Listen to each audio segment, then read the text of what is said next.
Hello, I'm Anastasia, Lavrina. Welcome to Inside Politics. The two-day EU Central Asia Summit concludes today, April 4, drawing attention to Europe's growing diplomatic overtures in a region traditionally within Russia's sphere of influence and now increasingly courted by China.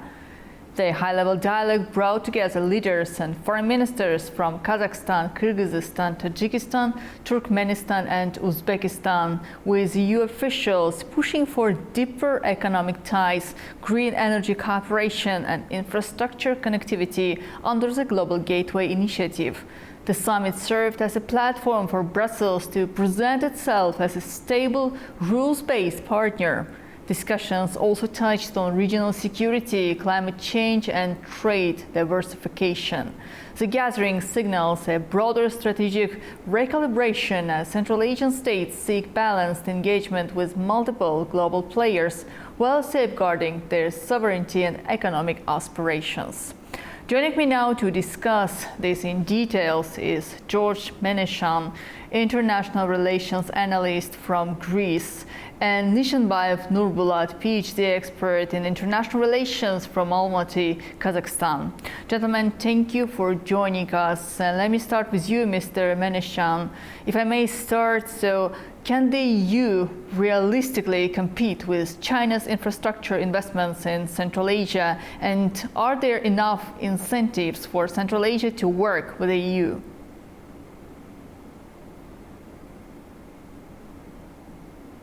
Start with this. The EU is trying to be an independent and autonomous key actor, a transitional key actor, especially now that the Trump administration pushes the European Union away.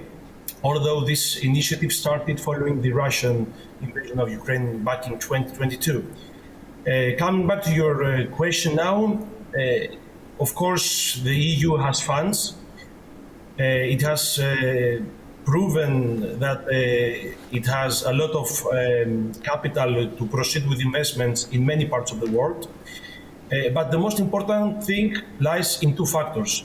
The first has to do with the importance of Central Asia in Europe's future strategy. And the second has to do with Europe's advantage regarding technology.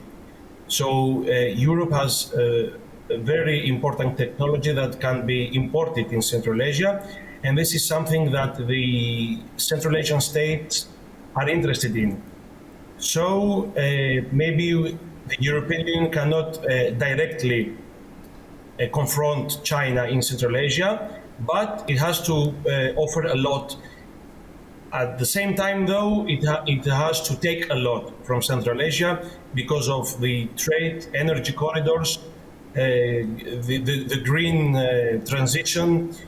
We can discuss about the rich uranium reserves in Central Asia and all these topics, which are very important for the European leadership. So, Mr. Nurbulat, it's quite clear what the European Union is expecting from Central Asian states, as it was already mentioned, but what concrete benefits are Central Asian states expecting from the EU's global gateway? Definitely. The summit in Uzbekistan showed us two very important directions for the long term between European Union and Central Asia. The first one, we have to mention it, it's the first time Central Asia acting as a region altogether. Because in the last 30 years, Central Asian countries had relations with European Union on the basis of state and European Union, on the basis of strategic partnership. So therefore, you have to know it's a first step between the not two nation states, but between the European Union and the Central Asian states, group of states. On the second side, in the last few years showed us that Central Asia is taking new significance between the power clash, China and the USA and Russia. In this regard, for all Central Asian states, it's very important to have alternative great powers as a European Union in Central Asia.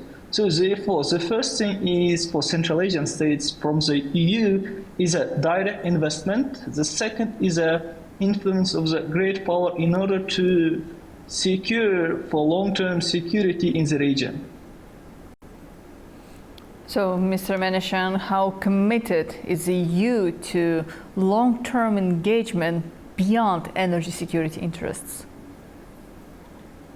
So basically, Europe it has its own pivot to Asia strategy now, but it hasn't only to do with confronting China or Russia. It has also to do with influence, economic influence, but also political influence.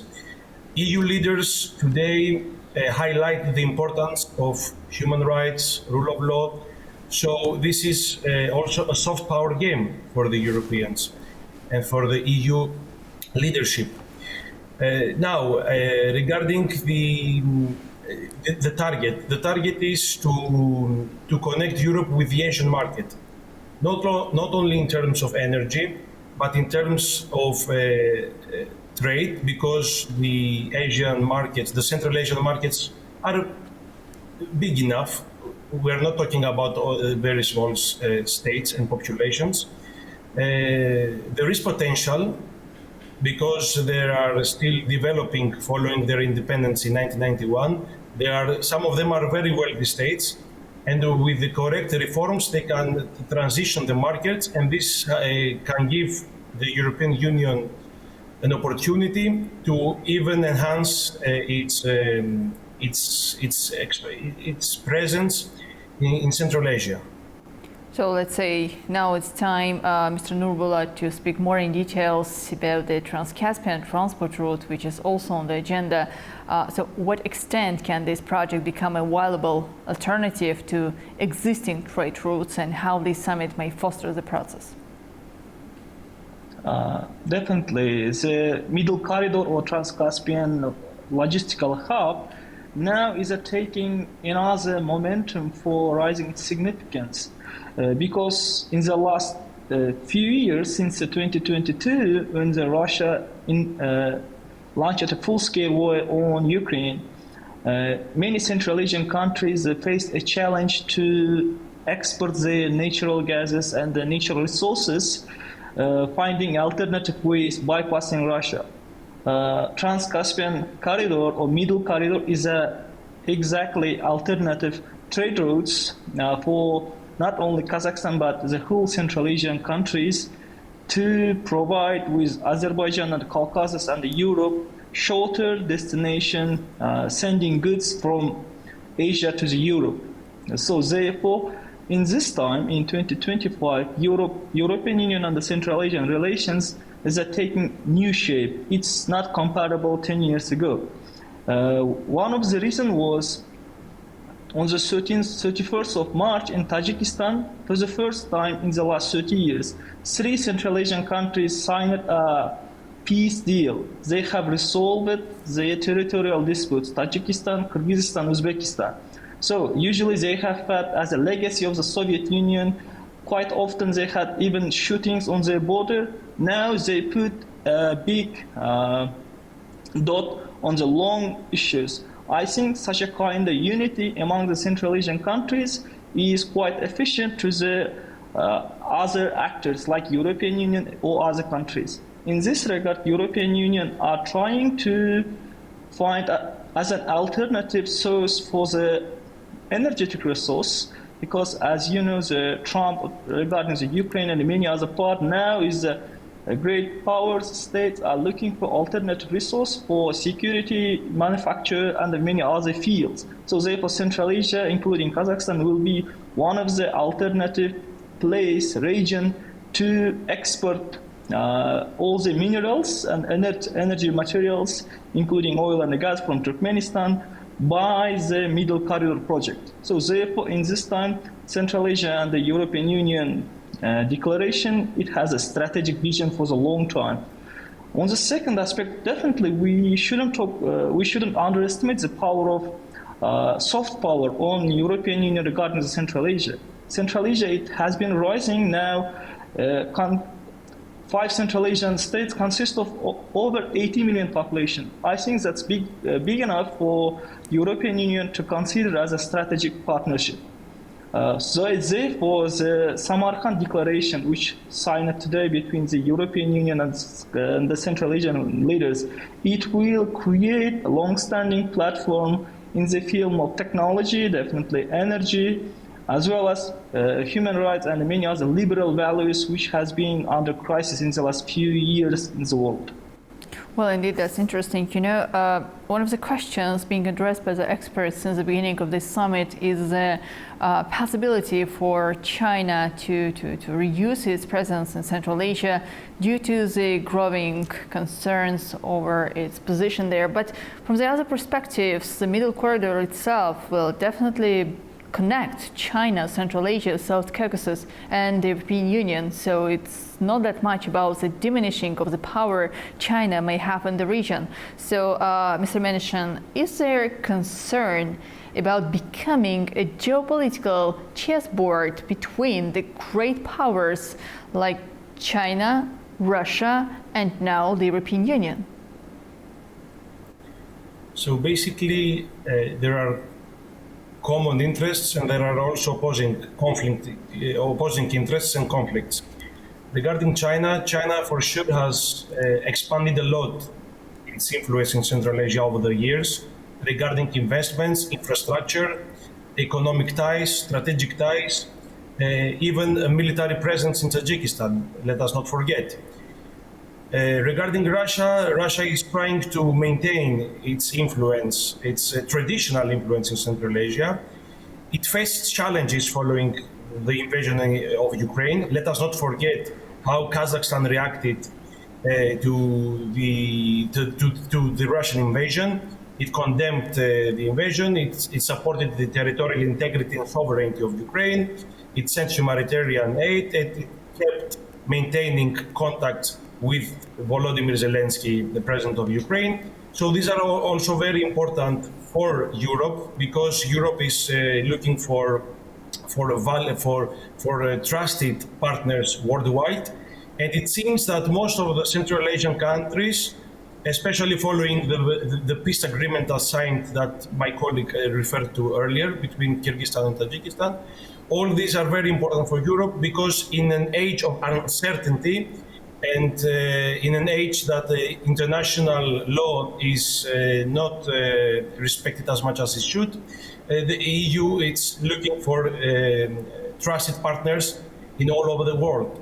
Now, regarding geopolitics, for sure it is a win-win situation for China and the European Union, because through the Middle Corridor, through the Caucasus, and the Armenian-Azerbaijani peace is also very important in this aspect, and through Turkey, Central Asian goods and energy and rare earths, of course, which is very important for the European Union, will come to Europe through these regions. So, and also Chinese goods, because the Middle Corridor, of course, is a part of the Belt and Road Initiative. On the other hand, some challenges may arise, because China is now established itself as a main actor in Central Asia, and perhaps it won't be very satisfied with some of the European Union's demands.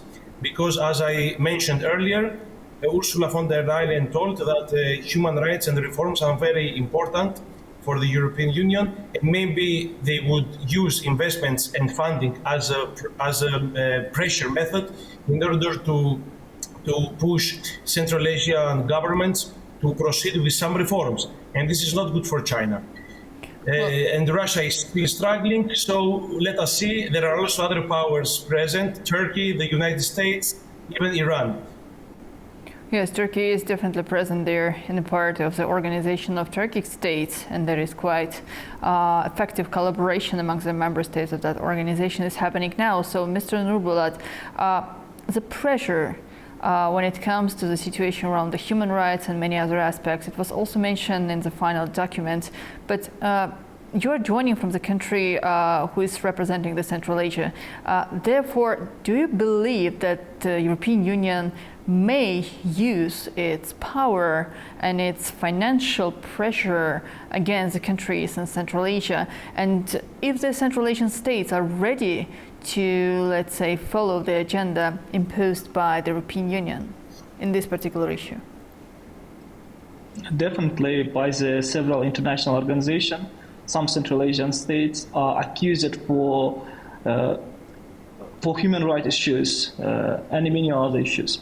That is one of the values which, since the independence period, not only European Union but the Western allies are demanding from all the states in order to invest there.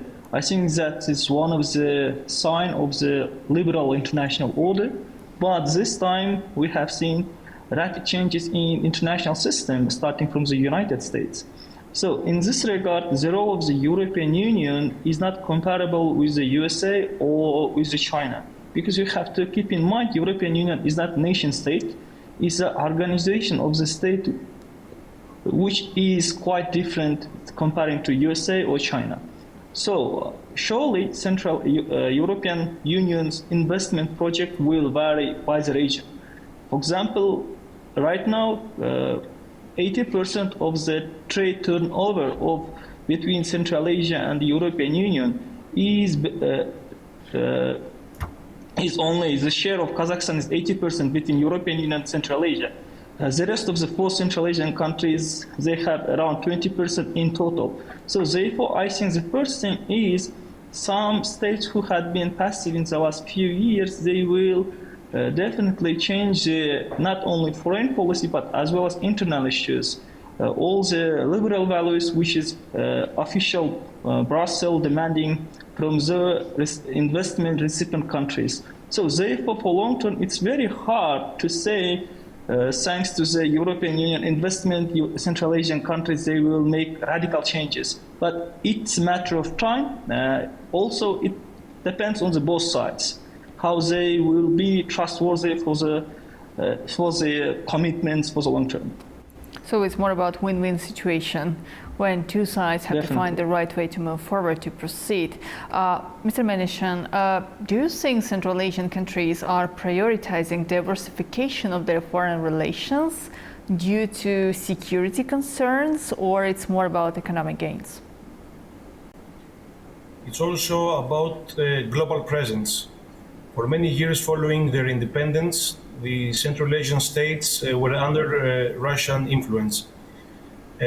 Of course, they gained some things from this cooperation and strategic partnership with Russia. Let's not forget that some of the members, some of the Central Asian states are member states of the Eurasian Economic Union and other Russian-led organizations. However, they want now to expand their presence in the globe. And this is, and an opportunity was shown following the start of the war in Ukraine, and they started interacting with powers such as the United States and the European Union. Earlier, as we mentioned, they have already started cooperating with Turkey in the context of the Turkey Council, later Organization of Turkic States. So it's partially global presence, but it's also about stability. The Central Asian regimes, they need stability. And with the weakening Russia and only with China, they cannot achieve that. They need other partners. And for sure, the European Union has weakened also. It's weaker than before, and it has a lot of challenges. Both domestic and regarding its international affairs, but still it's an important power. It's one of the biggest economies in the world, despite the problems. And this is why I frankly believe that the Central Asian states need the European Union, and they will be satisfied if they have a partnership of sorts with the European Union. And of course, they want to be a trade and energy hub and to connect the Far East with the European continent. This will be very important for their prosperity and development as well. So we are talking about diversification, but I guess you will agree with me that the situation in each single Central Asian state is not the same. Some of the countries prefer to continue to have close partnership with Russia, others think that they can benefit from partnership with China. The rest may decide to choose European direction in the further prosperity and development of the green energy and economic development. Therefore, my last question, Mr. Nurbulat, how do domestic political dynamics shape each country's openness to European Union cooperation? That's a very interesting question. Definitely, a few years ago, that was a fact. All the 5 Central Asian countries, they had totally different vision regarding their foreign policies. But the Russian-Ukrainian war, I think, gave a chance for Central Asian states to redirect their vision, at least to cross over post-colonial periods, I think, in order to be able to organize such a summit without presence of Russia. Because if we look at historically during the early 2000s, most of the summits, most of the unions were in the presence of Russia or China. It shows us Central Asian countries now taking a new shape. Also, we have to take into consideration that most of the Central Asian countries have experienced a power transition. So new presidents, new vision. Therefore, this time for Central Asian countries, I think there shouldn't be the question who chooses what. There should be the top priority, I think, how to provide Central Asian security, because that is the problem which is very important for all the sides. I think all the leaders have understood. It's one of the clear examples, like my colleague mentioned as well, the diplomatic agreement on the territorial disputes and many others. In the last 20-something years, Central Asia created such a kind of new formula, diplomatic formula, C5+1. It was initiated, of course, by Japan. Later on, now it has become traditional Central Asian kind of innovation. So C5+1 now European Union, next time will China. So it will show new milestone of the integrity of the Central Asian states. But there is a long way to go for Central Asian states to create like a European Union common vision, common values. There should be more values to unite rather than divide our region, I think. Especially now when Donald Trump initiated his own tariffs plan, which will definitely affect the global economic system. Well, gentlemen, thank you so much for joining our discussion today. Thank you. Thank you so much for having us. Thank you very much. I would like to remind that today with us we had Mr. George Meneshan, international relations analyst, who joined us from Athens, Greece, and also Mr. Nishanbayev Nurbulat, PhD expert in international relations from Almaty, Kazakhstan. Dear viewers, thank you so much for watching Inside Politics. Do stay with A News and see you soon.